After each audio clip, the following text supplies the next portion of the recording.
قل للمؤمنين يغضوا من أبصارهم ويحفظوا فروجهم ذلك أزكى لهم إن الله خبير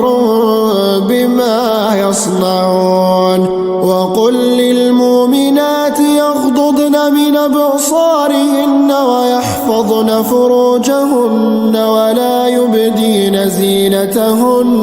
ولا يبدين زينتهن إلا ما ظهر منها وليضربن بخمرهن على جيوبهن ولا يبدين زينتهن إلا لبعولتهن أو آبائهن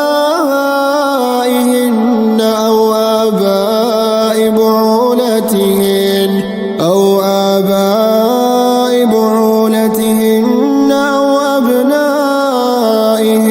أو أبناء بعولتهن أو إخوانهن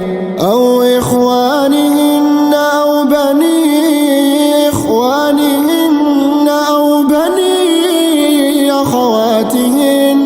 أو بني أخواتهن أو نسائهن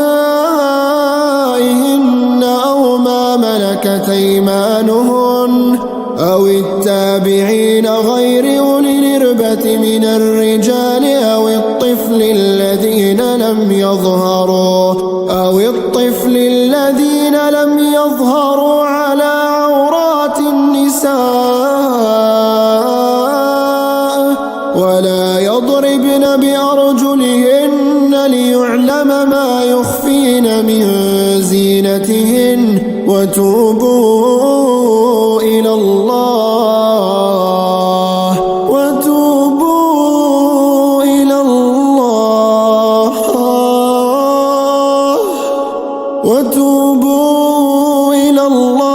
جميعا أيها المؤمنون لعلكم تفلحون.